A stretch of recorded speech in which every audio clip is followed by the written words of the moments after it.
요까지가 근초고항 본기인데요. 되게 중요한 게 빠져 있죠. 되게 중요하게 빠져 있습니다. 근초고항 때 마한 지역을 정벌해요. 나머지 마한 지역을 정복합니다. 근데 그게 멀쩡하게 교과서에도 실려 있는데 삼국사기엔 없어요.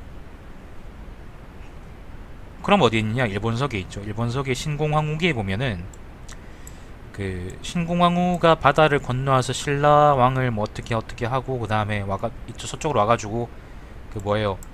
백제왕하고 근초고왕하고 일본서기는 초고왕이라는 거죠. 근초고왕하고 전주쯤에서 만난 다음에 이제 삐까삐까 했다. 그 마한 지역을 정복하고 다녔다. 그렇게 얘기가 나오는데 아마 이게 실질적으로는 신공황후기라는 게 애초에 구라일 가능성이 크고 개구라일 가능성이 크고요. 백제 근초고왕의 행적을 신공황후에 대입해가지고 그렇게 해놓은 게 아닌가 생각이 많이 들고, 그래서 뭐 신라왕을 죽였다느니 그런 얘기는 못 믿겠고, 그 이전에 그 뭡니까, 백제가 마한 지역, 마한 남부 지역을 정복했다는 거를 만약에 그 정복의 주체를 일본이 아니라 외놈들이 아니라 백제로 바꿔서 생각한다 그러면은 근초고왕 때 마한 남부를 정복했다라는 교과서적인 진술을 얻게 되는 거죠. 요 이야기를 직접 읽으시려 그러면은 그 동북아 역사재단에서 번역해 놓은 일본 서기가 있습니다. 거기 신공황후기 보시면은 그 자세하게 나와 있으니까 그걸 직접 읽어 보시면 되고, 그러면은 삼국사기에는 왜 안 나와 있고 일본 서기엔 나와 있느냐? 그냥 그땐 사료가 없었겠지 뭐. 외놈들이 외놈 서기를 만들 때는 기원후 700 기원후 700년쯤이거든요.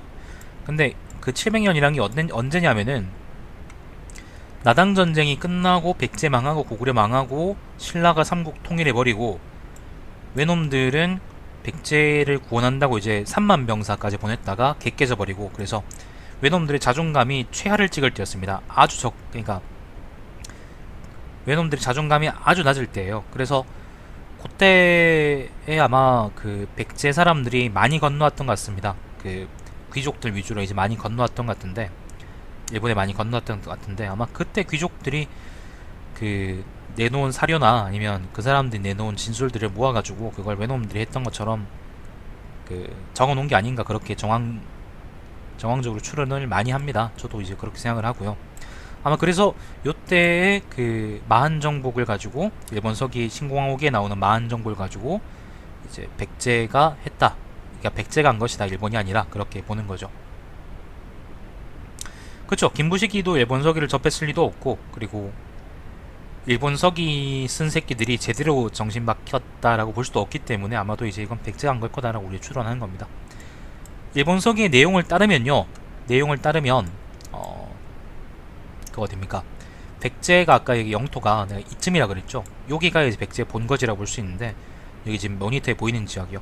경기도 남부 지역, 그 다음에 여기 충청도 북부 지역, 서부 지역, 동부 지역 이렇게 볼 수 있는데, 근데 요 이남 쪽은 그럼 금강 이남 쪽은 그럼 그때 뭐였느냐?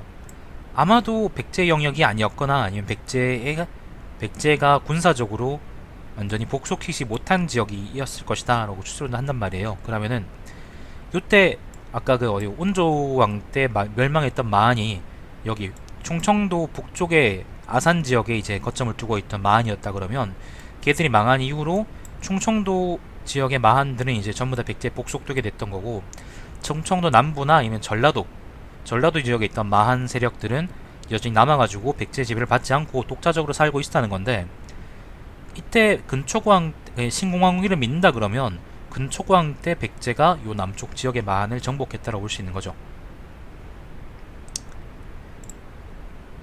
예를 들어서 이제 온조왕 때 이미 고사부리성이라는 말이 나오죠. 그 여기가 정읍의 고부거든요.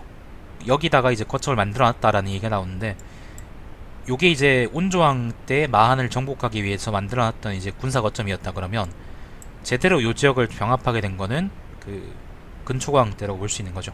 사실은 군사적인 지배가 근초고왕 때였고요. 그리고 마한 남부 지역이 그러니까 전라도 지역이 확실히 이제 백제 영역에 편입되고 행정적으로 지배를 제대로 받게 되는 시점은 요거보다 훨씬 이후로 봅니다. 훨씬 이후로 봐요. 백제가 이제 한성 지역, 그러니까 경기도 지역을 완전히 잃고 나서 남쪽으로 홍진으로 내려왔을 때, 그때부터 그 마한 남부에 대해서도 백제가 제대로 행정 통치를 시작한다고 보통 보죠. 무령왕 때, 그쵸? 동성왕이나 무령왕 때쯤이라 보지. 자, 아무튼 그렇습니다. 그런데 또 하나 얘기 드릴 게 있는데, 요때 마한 남부가 전부 다 백제한테 먹힌 건 아니었습니다. 일본서기 기록을 믿더라도 또 고고학적인 유물도 있잖아. 우리가 그냥 단순하게 이제 일본서기에 나오는 기록이 이러했기 때문에 백제가 이 지역을 다 먹었다라고 우리가 볼 수 없기 때문에, 고고학적으로도 이제 실제로 그런가 라고 본다 그러면 영산강 하류 지역 있죠. 요 지역, 나주 근처 지역, 요 지역에 보면 전방 후원분이 시발 발견이 돼요. 전방 후원분이란 게 뭐냐면은 열쇠 모양의 고분들인데, 다른 지역은 그럭저럭 그냥 그런 게 없는데, 특이하게도 요 지역만 이 지역에만 이제 그런 이상한 무유물들이 많이 나타난단 말이야. 그리고 그 유적의 규모라는 게 왕국급이에요. 일반적인 소국급이 아니라 왕국급의 유적들이 발견된다고. 그렇기 때문에 아마도 백제가 지배했던 거는 여기 영산강 하류 지역이 아니라 영산강 하류 지역을 제외한 나머지 지역들을 그때 근초광 때 정복했던 것 같고, 영산강 하류 지역은 훨씬 나중에 이제 그 언제더라? 무왕 때였나? 무령왕 때였나 무왕 때였나 기억이 안 나네요. 아무튼 그때까지 내려가야 아마 이제 백제가 실질적으로 지배할 수 있었던 게 아닌가 그렇게 추측을 한답니다.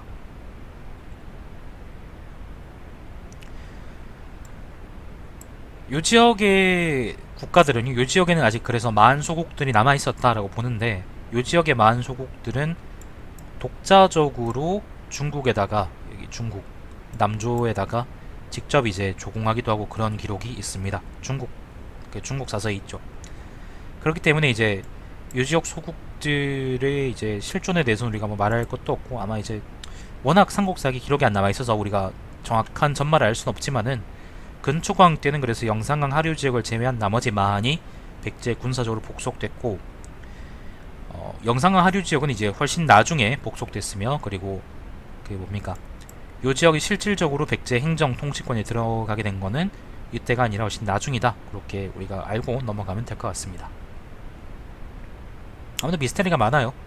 되게 이상한 것들이 많습니다. 백제는 영산강 하류의 이제 전방 후원분이나 아니면은 여기 있는 국가들에 대해서 이제 궁금하신 분들은 친미다레라고 검색을 해보시면 리스 같은 데다가 그렇게 하면은 거기 관련된 논문들이 많이 나올 거예요.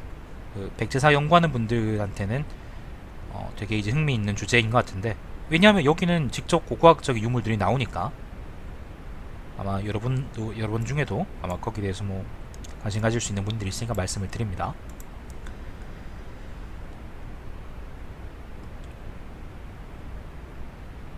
그러면 이제 다시 처음으로 돌아가서 삼국사기에는 없는 일본서기에, 그러니까 일본서기의 신공황후기에 나와있는 마한 정복이 왜 삼국사기에 나와있지 않느냐는 걸로 돌아가죠. 아까 얘기했던 것처럼 아마 김무식이가 일본서기를 못 접할 수도 있고, 그리고 백제 계열 사서들이 그때까지 한반도에 남아있지 않았기 때문에 그럴 수도 있거든요. 근데 삼국사기가 그러면 이렇게 중요한 일을 왜 빠뜨렸냐 라고 한다 그러면 또 다른 것도 있습니다. 왜냐하면은 광개토 대왕 있죠, 호태왕. 여기 만주에 보면은 광개토 대왕 미라 그래가지고, 호태왕 미라 그래가지고, 왜 그 우리가 신묘년 기사 보고 이제 많이 그 갑론을박하는 그거 있잖아, 그 비문 있잖아, 큰 비, 그게 있단 말이야. 근데 거기 보면은 고구려가 호태왕 때, 광개토 대왕 때 남쪽으로 내려와가지고 신라하고 백제, 그러니까 백제놈들을 깨고 신라를 구원했다, 그런 말들이 있잖아. 거기 적혀있단 말이지. 근데 삼국사기의 그 고구려 본기에는 그런 말이 전혀 없어요. 호태왕 때 고구려군이 이 남쪽까지 왔다는 거는 되게 중요한 사실 같은데, 그런 얘기가 또 고구려 본기에는 없다고. 신라 본기엔 나와있는지 없는지 모르겠습니다. 제가 아직 안 읽어봤기 때문에. 근데 그걸 토대로 생각해볼 때 그 삼국사기가 이제 백제가 마한 남부를 정복했다라는 기록도 싣고 있지 않고, 그 다음 호태왕이 남쪽까지 왔다라는 기록도 싣고 있지 않다는 걸 볼 때, 사실 삼국사기에 나와있는 사실들보다 안 나와있는 사실들이 훨씬 많고, 그리고 그 중에 우리가 생각하는 그런 사소한 거 있잖아, 뭐 사냥했다 그런 사소한 것이 아니라 실질적으로 지금 시대에 훨씬 더 중요한 사실들이 훨씬 많지 않을까 싶은데 그런 점에 대해서는 좀 많이 아쉬워요. 김부식이가 그걸 일부러 가리거나 일부러 숨기거나 하려고 해서 그랬다기보다는 1150년쯤에 그 제대로 된 사서가 남아있지 않았기 때문에 혹은 기록이 없었기 때문에 그렇게 했다라고 보는 게 타당할 것 같긴 한데 이런 거 볼 때마다 많이 아쉽습니다. 네, 그렇죠. 그 김부식이 광개토 대왕비가 발견된 게 훨씬 나중일걸요. 근대 들어와서일걸. 한번 찾아볼까? 광개토 대왕비 발견이라고 검색을 하면은 요게 언제냐면은 아씨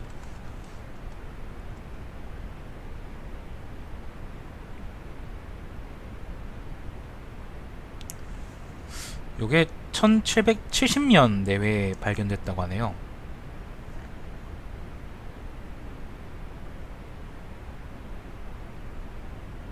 희한하네. 이거 지금 보니까 그 요 대왕비 그 호태양비 있잖아. 요걸 발견하고 나서 판독하는데 그 좌종당이 되게 큰 역할을 했다고 하네. 희한하네요. 그러니까 1150년경에 이 책을 썼던 김부식이는 사실은 그런 비가 있었다는 사실도 몰랐을 거고 그런 비문에 적혀있는 사실들 있잖아요. 그런 사실들이 1150년도에는 다른 종이에 적힌 사서로 사료로 남아있지 않을 가능성이 컸던 거죠. 아무튼 그렇습니다. 아이고 그렇습니다. 사료가 부족한 게 많이 아쉽습니다.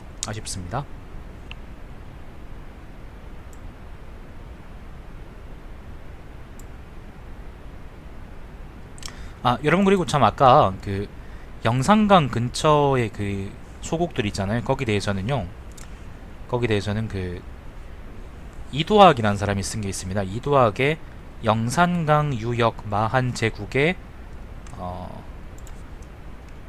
추이와 백제라는 논문을 참고하시면은 거기 잘 나와 있으니까 꼭 읽어보세요. 아까 얘기했던 그거 있잖아. 그 영산강 소국들, 그 소국들이 중국에다가 그 조공했던 기사가 언제부터 있냐면은 270년부터 290년까지 있대요.